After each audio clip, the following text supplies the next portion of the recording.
Good evening, and welcome to the annual Tree of Light ceremony for Montgomery Hospice and Prince George's Hospice. My name is Diane Kuwamura, and I currently serve as chair of the board of directors for Montgomery Hospice, Inc. On behalf of the board, Ann Mitchell, president and CEO, and all the wonderful staff throughout the organization, I am pleased to extend our heartfelt appreciation and support to you on this winter evening. I'm also pleased to be joined by Kip Ingram, Director of our Bereavement Care Services, who will share words of reflection. For almost 20 years, our organization has been hosting this special gathering to provide the families of our patients an opportunity to remember loved ones at this time of year, and each year the lights shine in honor of those you've come to remember. Our mission, for more than 40 years, has been to bring gentle, professional care to individuals and families facing the end of a life. We feel that care is most effective when it offers a comprehensive approach across a number of supportive disciplines. So we put together a care team with doctors and nurses who are trained in end-of-life care, with social workers and chaplains who provide counsel and resources, with nursing aides and volunteers who give support in a variety of ways, and with bereavement counselors and support staff who seek to ease the journey for families. Our staff offers an inclusive approach based on the latest research in medical treatment, as well as a full range of complementary therapies. And with it all, we hope to be compassionate companions in your journey. For those of you who have been one of our hospice families, I want to thank you for trusting us at such a vulnerable time in your life. We are truly privileged to be compassionate companions in your care. Tonight gives us another opportunity to share the journey with you. It is a chance to pause to acknowledge the loss of loved ones and to remember the unique goodness of their lives. For many of you, this is your first time to be part of a Tree of Lights event, and we are glad you are joining in with all that you may be feeling on a night like this. But we also understand that a number of you come back each year to be part of this special gathering and to remember once again the light of a loved one's life which still shines in your heart. Whatever brings you here or brings you back, we welcome you and we're glad to share this time together. I now turn the program over to Kip Ingram for words of reflection. Kip? Thank you, Diane. Good evening. I am Kip Ingram, and I serve as Director of Bereavement Care. Together with all of my colleagues, I too would like to welcome you to this moment with the Tree of Lights, this virtual space for gathering and remembering. In this shared place, I'd like to offer a few brief thoughts to acknowledge with you the sometimes difficult challenges of grieving, as well as the special place which loved ones continue to hold in our memories and in our lives. As photographers, painters, and other artists well know, light is never just one thing. It can be harsh or gentle, bright or dim, shining in our eyes to disorient us or shining over our heads to show the way. Light can be focused upon a single thing or refracted into a rainbow of colors. It can illuminate what's there, yet also create shadows and depth. It radiates warmth, highlights beauty, and makes a world we can see. From the first rays of morning to the delicate serenity of dusk to the dark shades of nighttime, light can evoke a mood in us, creating subtle thoughts and feelings within. It can glow with warmth or flicker in uncertainty. There's a certain slant of light, winter afternoons. Emily Dickinson begins one of her famous poems, and we feel that we recognize something in what she writes. So light is never just one thing, and in this way I think it is like our grief experience. Grief can leave us feeling shocked and overwhelmed in the harsh light of a loved one's death, and it can also lead to gentle moments of feeling heard by another person. It can bring on flickering uncertainties around what we do with our lives now that they're gone, and it can occasion a time of sharing stories with family and friends, perhaps with smiles and tears as we remember them. Grief can mean meltdown moments and unfocused thoughts and feelings of sadness. Yet it can also mean recalling their caring love for you and finding small steps of confidence as you try new things in your changed world.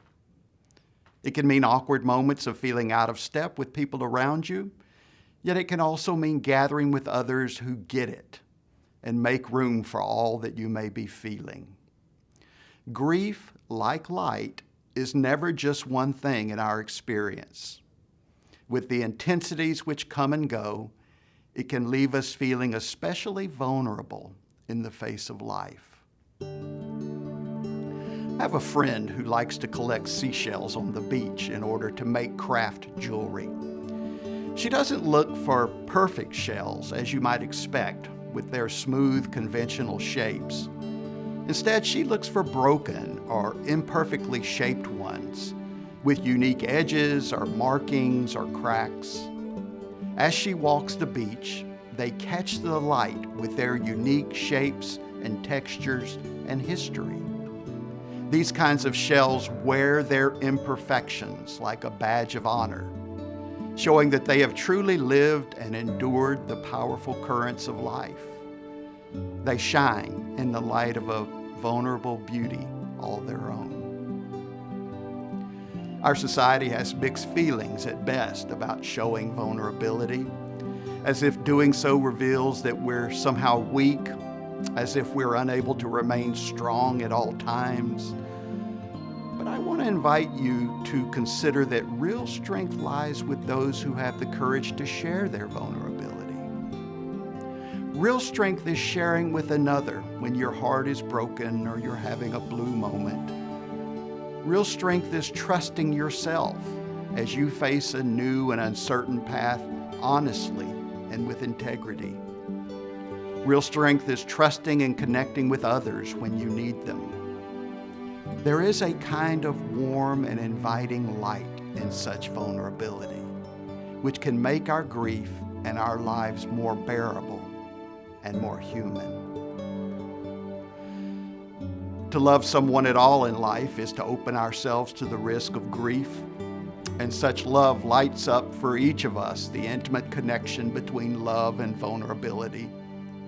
As the poet Yehuda Halevi so movingly recounts, it is a fearful thing to love what death can touch, a fearful thing to love, hope, dream, to be, and oh, to lose. A thing for fools this, and a holy thing to love. For your life has lived in me. Your laugh once lifted me. Your word was a gift to me. To remember this brings painful joy. 'Tis a human thing, love, a holy thing, to love what death has touched. When we share our lives with someone we care about and love, we learn to see the world bifocally, from two viewpoints. Over the years of shared experience with them, you have learned to see the world not only from your perspective, but from theirs as well. So many of the things which they thought and felt, believed and valued, things they liked and didn't like, cherished or avoided, so much of that is now a part of you. So much so that you now have an internal sense of how they might have responded to things in life. The tone of their voice, the look of their face, the kinds of things they might have wondered about or worried about.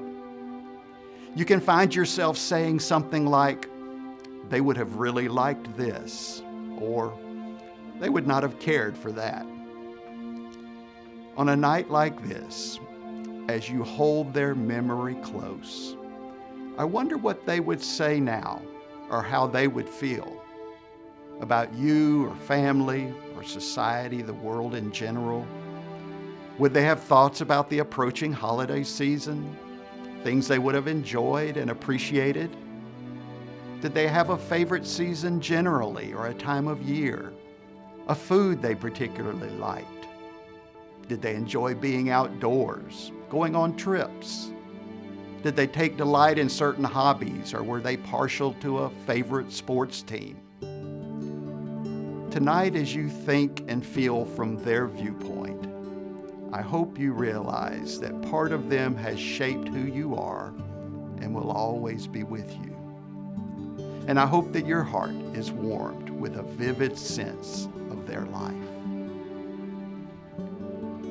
The famous neurologist Oliver Sacks, writing at the very end of his life, penned the following simple sentence: "There will be no one like us when we're gone." Out of the many billions of people who have lived, there is only one person just like the loved one you remember tonight.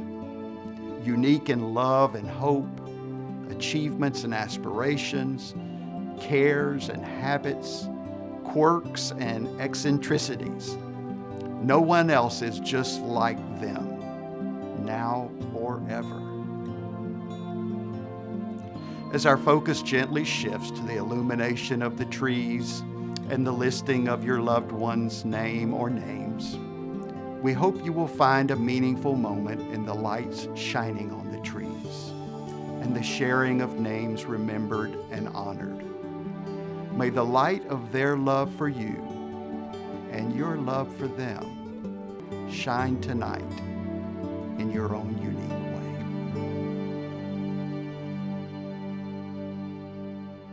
3, 2, 1.